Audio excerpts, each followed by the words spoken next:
Bueno, gente, boa noite pra vocês. Espero que estejam todos bem. Espero que tenham ido bem no simulado de semana passada. E vamos começar então a nossa primeira de duas aulas a princípio sobre Guerra Fria, que é um conteúdo bem denso, assim. Então hoje a gente vou começar mais leve pra ver como é que tá o andamento de vocês. Qualquer coisa a gente vai retomando no final, tá? A Guerra Fria, então, né? Qual é o que que acontece? Como é que surge a Guerra Fria? Ela vai acontecer, então, né? Nesse contexto de destruição do pós-Segunda Guerra Mundial, onde a Europa e o Japão, então, né, eles saem quase completamente destruídos da Segunda GM e necessitam muito de investimento externo para a reconstrução, principalmente desses países que não foram tão afetados pela Segunda Guerra Mundial. E o que que acontece, né, pessoal? O mundo ele sai aterrorizado das coisas que aconteceram na Segunda Guerra Mundial, né, o nível das atrocidades cometidas em função da guerra. E aqui a gente precisa lembrar, né, que além das diversas, né, das zilhares de mortes, a gente tem a questão dos experimentos com seres humanos, a esterilização compulsória de mulheres e homens nos campos de concentração, entre outras coisas que vão acontecer, né?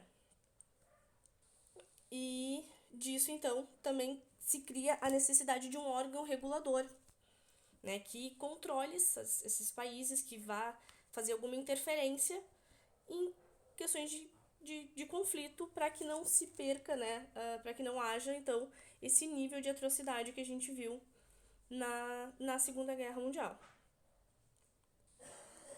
E qual é a principal característica, então, né, da Guerra Fria? É essa questão da divisão do mundo em dois grandes blocos. Né? São dois blocos com visões econômicas, políticas e ideológicas completamente divergentes umas das outras. Vai ser o bloco capitalista, liderado ali pelos Estados Unidos e que tem o apoio, então, né, de outras nações que vão convergir com esses pensamentos, e o bloco socialista, liderado primordialmente pela União das Repúblicas Socialistas Soviéticas. Qual é o panorama, né, da Guerra Fria? Uma coisa que a gente precisa ter bem claro, assim, em mente, é que não tem um conflito... Eu tô vai gesticular e vocês não estão me enxergando. Tem um conflito... Não existe um conflito direto entre os Estados Unidos e a União Soviética. Eles, claro, né, vão ter as guerras por procuração, como a gente chama, que é quando eles apoiam ou ajudam financeiramente ou belicamente, né, essas áreas de interesse, essas áreas de influência que o bloco socialista e o bloco capitalista vão ter ao longo dos mais de quase 40 anos de Guerra Fria, né?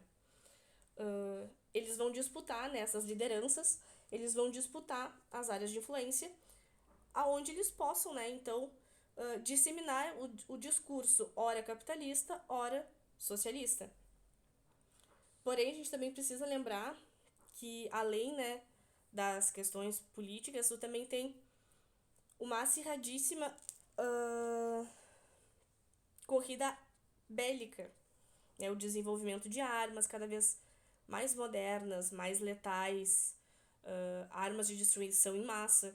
Então, vai parar sempre no ar, né, esse medo de uma catástrofe nuclear, porque vão ser feitos armas e foguetes e mísseis que estão sempre prontos para, a qualquer momento, fazer, então, né, os seus disparos e eclodir, então, novamente uma guerra. Então, não tem os confrontos diretos, mas no ar sempre vai estar pairando aquela sensação como se pudesse a qualquer momento termos, né, essa guerra de confronto real. Outro ponto bem marcante é a paranoia das teorias de conspiração, que aí vai desde a nível dos governos, né, de criarem agências e inteligências para espionar, né, as outras nações que não fazem parte do seu bloco e aquelas aliadas também, né, para saber se estamos todos conversando na mesma língua, como também a nível civil. Tu vai ter vizinhos, tu vai ter parentes, tu vai ter essa ameaça do outro muito presente, principalmente porque nós temos uma propaganda, né, a propaganda, o rádio, a televisão, elas vão fornecer muitas informações e é cada um puxando a brasa para o seu lado. Nos Estados Unidos vamos falar mal do Bloco Socialista, no Bloco Socialista falaremos mal sobre o Bloco capitalista. Então, a nível civil também vai ter essas paranoias e é a função da espionagem e na corrida das armamentistas o investimento em tecnologias de espionagem, né? Escuta, grampo, câmera, tudo isso vai fazer parte desse panorama da Guerra Fria. O uso também, né, das armas nucleares como política externa. Ora ofertando, então, né, as ferramentas para que esses países menores, né, que estavam em desenvolvimento bélico, conseguissem alcançar as tão almejadas armas nucleares, né, armas de destruição em massa, como também uma forma de ameaça, né? Ah, vamos lá, você não quer me apoiar, mas eu tenho esse míssil aqui apontado para a sociedade, para as suas indústrias, então vai ser uma moeda de troca. Ora para o desenvolvimento, né, como em países aliados, ora como forma de ameaça para aqueles países que não fazem parte das alianças de cada um dos blocos.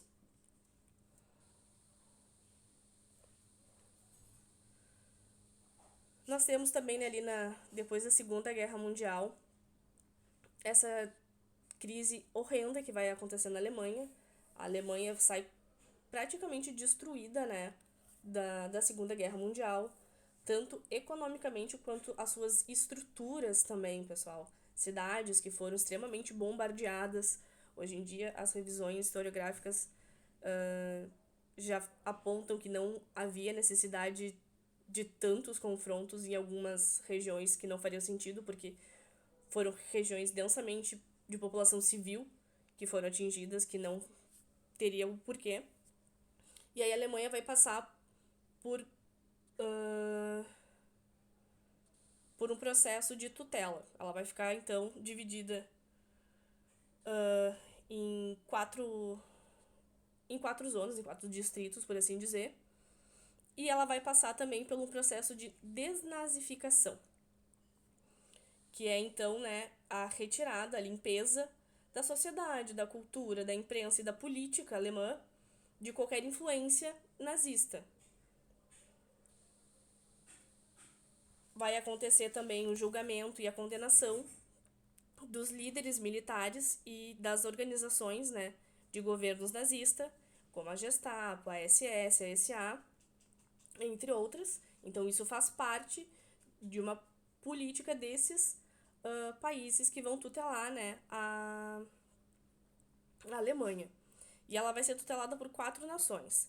É os Estados Unidos, a Inglaterra e a França. A França com uma fatia bem pequena, porque nós já vimos, né, que tem vários confrontos diretos entre França e Alemanha, então eles têm um histórico bem complicado. E a França não teve uma grande relevância assim, na questão da Segunda Guerra, né, ali de decisões finais. E também a União Soviética. Então são esses 4 ali que vão dividir a Alemanha. Ora, né, ali os Estados Unidos, Inglaterra e França do lado do bloco capitalista e a União Soviética ali representando o bloco, então, dos socialistas. E essa divisão da Alemanha vai culminar, então, né, na divisão concreta dela ali em 2 Alemanhas. A República Democrática Alemã, a Alemanha Oriental, ali apoiada, então, né, pelo socialista, pelo bloco socialista, e a República Federal da Alemanha, a Alemanha Oriental, apoiada pelo bloco capitalista. E ao longo, né, desse acirramento, dessa polarização no mundo, um marco muito importante que, né, a gente traz é a criação do Muro de Berlim, em 61, que é a materialização, então, né, desse confronto, dessa divisão, dessa polarização do mundo.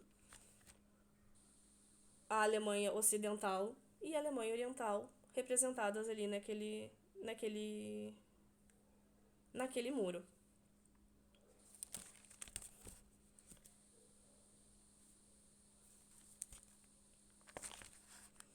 Aí no mapa tem ali as partes Alemanha e com qual zona ficou cada país. Então ali em laranja a gente tem a França, a gente pode ver que é uma parcela menor que a dos outros três, né?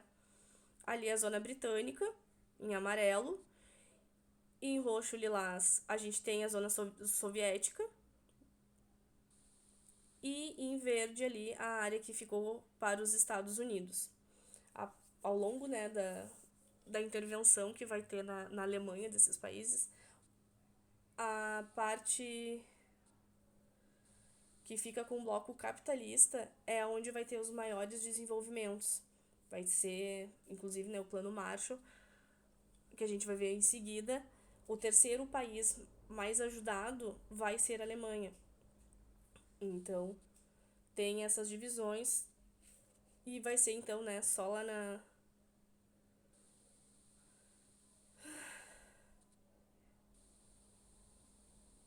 É só lá na década de 90, então, que a gente tem a retirada total, né, dessa tutela da Alemanha.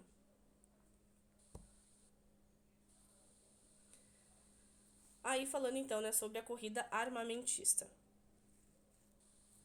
A Guerra Fria ela trouxe muito desenvolvimento bélico, muito desenvolvimento da questão espacial, porque era sempre uma corrida de primeiras vezes. Nesses mais de 40 anos, né, vai acontecer muito investimento na indústria bélica. As armas de destruição em massa, os equipamentos eletrônicos para espionagem, as áreas de influência, né, vai se tentar que sejam áreas muito militarizadas, com complexos industriais militarizados, para que cada vez mais se consiga, então, né, produzir armas mais potentes e melhores do que aqueles do bloco adversário. A compra e a venda de armas, né, também é algo muito marcante. A procura por mercados consumidores entre os países aliados, bem como também, né, os locais para exploração de materiais para confecção dessas armas e também para o uso delas, né, para testes. A gente tem também, né,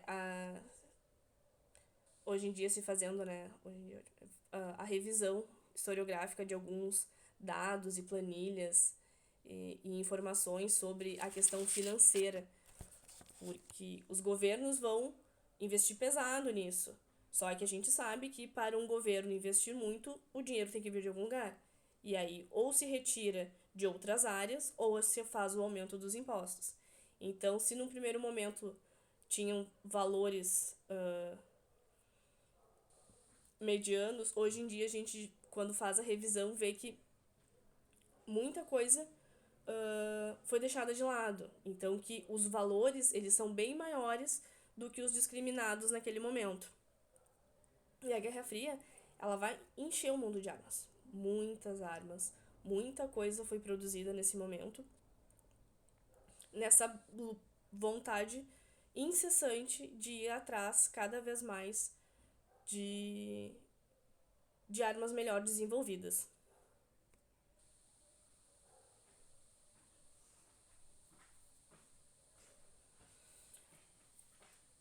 Aí nós temos a corrida, né, espacial, que também entra nessa questão da corrida armamentista, né? Porque também tem a questão dos foguetes. E, novamente, né, essa questão das primeiras vezes.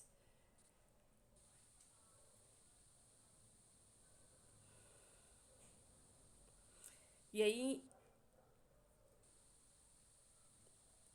vai se buscar, então, né, nesses estudiosos, esses engenheiros e cientistas, tanto da Alemanha quanto de diversos países, para que se aprofundasse, né, essa questão do homem com o espaço. E isso vai durar ali até a década de 70. Na década de 70 a gente começa a ter crises no encarecimento do petróleo. As relações, né, vão começar a melhorar entre os países, então há uma cooperação entre eles e também já não tem mais tanto apelo para a população né? Se num primeiro momento a população torcia e vibrava com cada conquista, como eu já disse para vocês, né, quando a coisa começa a apertar, né, na questão dos impostos, a população já não vê mais com bons olhos. Então, perde o apelo civil essa questão das corridas espaciais.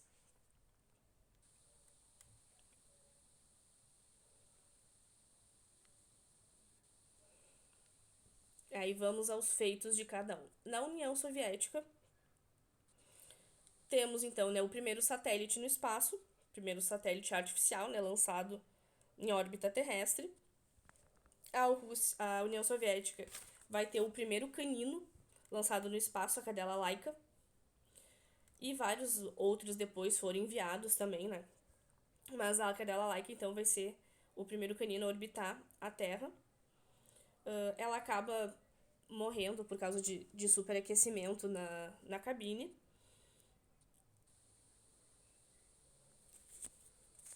Depois a gente vai ter, né, o Yuri Gagarin, que vai ser o primeiro homem a viajar pelo espaço, a orbitar então a Terra ali. Ele faz uma volta completa ao redor da Terra. Essa viagem dura em média 2 horas, mais ou menos, e ele retorna então. E em 63, ali tá errado. Gente, eu vou colocar esses slides na sexta-feira para fazer algumas correções neles, tá? Ali, a primeira mulher no espaço, a Valentina, é em 63, não 67, tá?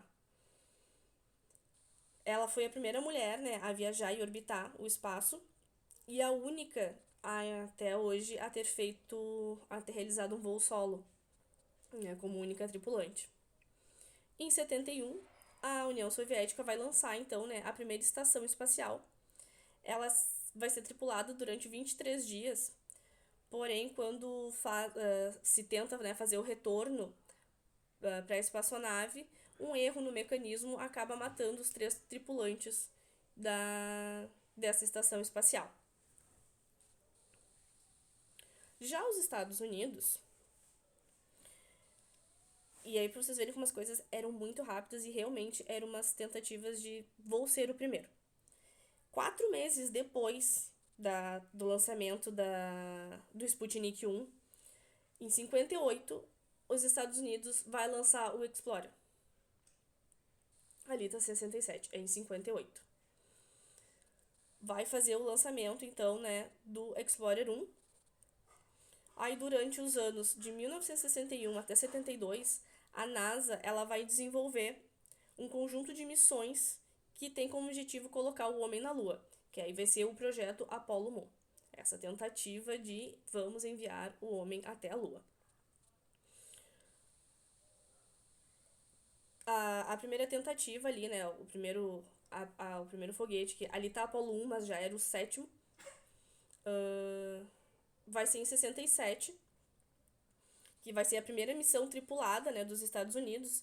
Só que antes mesmo deles conseguirem ir para o espaço, num ensaio para o lançamento, acaba que tem um incêndio na cabine da cabine onde ficava a tripulação. Por causa de pressão do ar, por causa das portas, não tem como fazer o salvamento desses astronautas e eles acabam morrendo, então, né? Antes mesmo de conseguir sair de solo americano.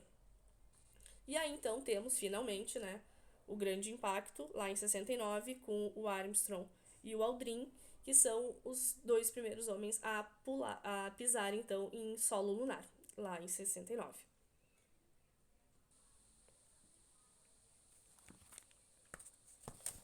Agora vamos às características de cada um dos blocos. Começaremos pelo bloco capitalista, tá, gente?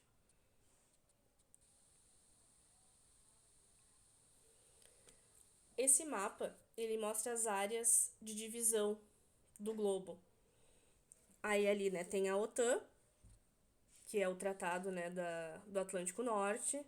Aí tem os aliados ali, né, dos Estados Unidos, em azul mais clarinho.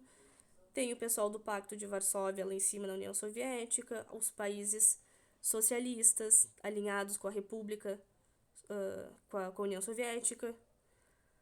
E aí temos ali em vermelho Os pontos vermelhos em solo azul são as áreas onde vai ter guerrilhas ou grupos armados que são adversários do bloco capitalista, e em vermelho, de pontinho preto ou azul, porque eu não estou conseguindo enxergar direito, nós vamos ter guerrilhas ou grupos armados que vão ser contrários, então, ao bloco capitalista. Nós veem ali que é bem grande essa divisão e ela não é muito diferente uma da outra, né? As áreas de influência, elas eram bem parelhas, assim, por assim dizer. O bloco capitalista, então, né? A doutrina Truman. Em março de 47, até, né, aquele momento, o presidente dos Estados Unidos, o Harry Truman, ele vai proferir um discurso extremamente violento contra a ameaça comunista. E ele vai iniciar, então, uma série de medidas a fim de deter esse avanço comunista nas regiões de influência capitalista, que eram aquelas regiões que eram consideradas mais frágeis ali, onde ou se tinham poucos adeptos, ou se tinham poucos recursos, ou de maior dificuldade de adentrar nos territórios, né? Vai ser marcado também, né, pela questão do macartismo. Gente, que dificuldade. Que originalmente era denominada a patrulha, que foi criada pelo Joseph McCarthy. Era uma patrulha anticomunista. E que depois vai ser uma ideologia, né, a nível maior de perseguição interna desses supostos espiões soviéticos. E aí, nisso dessas paranoias de, né, achar o inimigo, achar o invasor, achar o comunista, artistas, sindicalistas, intelectuais, escritores, várias pessoas vão ter a sua vida profissional e pessoal também, né? Porque a gente tem que lembrar que isso vai a nível pessoal também, de relações familiares e de convívio, extremamente dificultadas em território norte-americano. Também a nível dos aliados, né, não só nos Estados Unidos, mas maciçamente em território estadunidense. Que aí então vai ser criada essa lista negra de pessoas não benquistas ou que realmente os Estados Unidos vai pedir para se retirar de solo americano algumas. E aí, né, como tá ali embaixo, obviamente que isso, né, vai se espalhar, essa ideologia de perseguição e de caça ao comunista vai se espalhar, então, né, pelos países aliados, que é o caso aqui que nós vamos ter, né, culminando com as ditaduras do Cone Sul aqui na América Latina.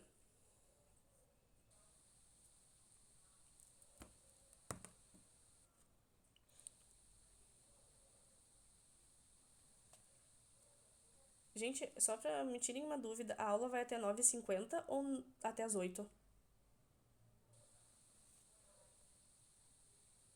19h50. Tá, obrigada. Que bom. Então, né, gente, só um exemplo pra vocês, né? O Chaplin, ele é um dos artistas, né, que ele é convidado, então, né, a se retirar dos Estados Unidos. Ele vai poder voltar para os Estados Unidos só em 72, devido, então, a essa política, a essa ideologia do macartismo. Tá, mas... E aí o Plano Marshall. Ele também é chamado, né, de Programa de Recuperação Europeia, que foi o principal plano dos Estados Unidos para a recuperação dos seus aliados na Europa, né, isso ali nos anos seguintes, né, da Segunda Guerra Mundial. Tinha como objetivo, né, a reconstrução dessas áreas devastadas pela guerra, modernizar as indústrias e impedir a disseminação do comunismo. Isso vai estar sempre nos planos dessa liderança dos Estados Unidos, é impedir esse avanço dos comunistas, dos socialistas em territórios de sua influência ou que poderiam vir a ser de sua influência. E aqui a gente precisa ter em mente que esses valores, né, que os Estados Unidos vai emprestar ou que vai ajudar a financiar as indústrias, eles vão ser refletidos em altos juros que esses países, né, que os Estados Unidos ajudou, vão ter que devolver para os cofres dos Estados Unidos, como também a concessão, né, de vários tratados econômicos ao longo dos anos seguintes. E aí, quando esses países, né, começam a se erguer ali pela década de 70, esses vínculos eles vão se desfazendo. Então, durante aí no mínimo uns 20 anos, os Estados Unidos vai injetar um dinheiro violento na Europa a fim de conseguir fazer reestruturação, né, desses países. Obviamente que dando prioridade para aqueles países aonde já se tinha um avançado desenvolvimento industrial. Né? Não queremos começar porque, assim como tu manda, tu quer que ele volte. Então, a lógica era que esse dinheiro não ficasse parado durante muito tempo e retornasse para os cofres dos Estados Unidos.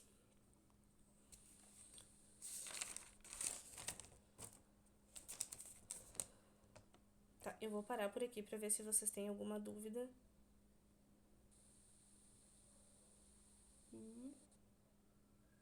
Ou como é que eu fecho as apresentações? Não sei.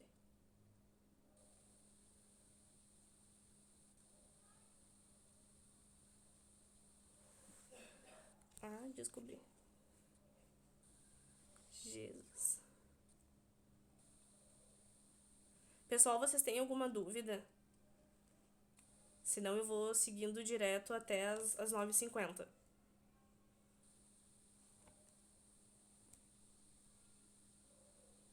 Tá, então eu vou seguir direto até as 9h50. Se eu vou ver vocês sexta-feira de novo, aí qualquer coisa vocês me perguntem na sexta. Tá, seguimos o baile então.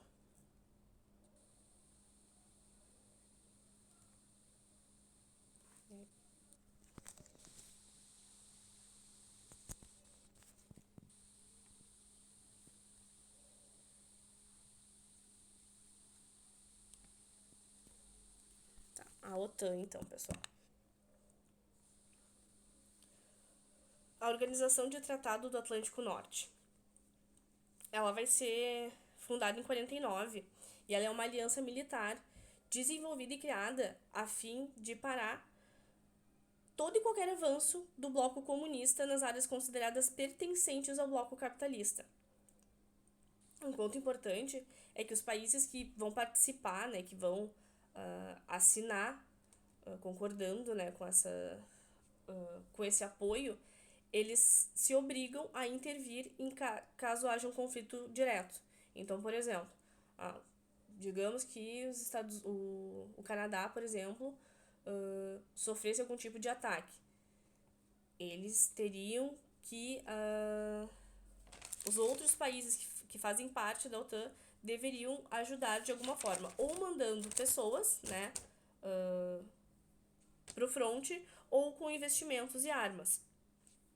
Obviamente, né, que isso é de maior interesse para os Estados Unidos, já que a maior probabilidade de entrar em conflito seria com eles. E a OTAN ela é mantida até os dias de hoje, nessas lógicas de missões humanitárias de interesse ali, né, do bloco capitalista e seus aliados, e que hoje em dia são tem um número bem maior de adeptos, né, de países participantes, no caso. Temos também, né, com a função da Guerra Fria, a criação da ONU. E a ONU, ela é criada como uma resposta àquelas atrocidades que aconteceram na Segunda Guerra Mundial. A lógica dela é tentar sempre intervir para manter a paz, para que as coisas não cheguem ao nível que chegaram na Segunda Guerra Mundial.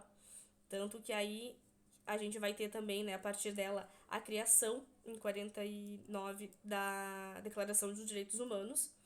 E aí, então, os países que vão assinar e que são adeptos da Declaração dos Direitos Humanos, eles têm o dever de criar políticas públicas para acabar, né, com as desigualdades sociais, desigualdades de gênero, e também buscar meios que punam quando ocorra, né, esses crimes considerados de lesa à humanidade ou que firam a dignidade humana, que criem formas, né, de punir então esses atos.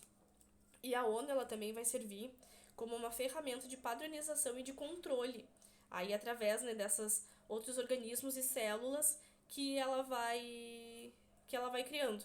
Aí a gente tem a Organização Mundial da Saúde, a gente tem a Unesco, o Banco Mundial, e outras que são formas, então, né, de controle e também de padronização de algumas áreas de interesse. Aqui a gente tem alguns artigos, né, da Declaração de Direitos Humanos. Se vocês tiverem interesse, vocês podem retornar para dar uma lida. Eu admiro, eu gosto muito da Declaração de Direitos Humanos, porque ela é muito linda. Pena que ela não é aplicada. E eu vou parar por aqui. E aí a gente segue, então, com as agências de serviço secreto na sexta-feira, pessoal. Desculpem pelo corrido e por ter me atrasado enormemente hoje, pessoal. Não era a minha intenção. Desejo para vocês uma excelente noite. Que vocês tenham uma boa aula agora, um bom intervalo.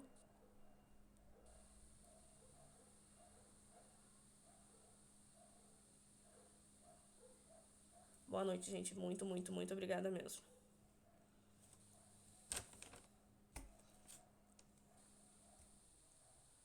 Até sexta, povo. Bom intervalo e boa seguida de aula pra vocês.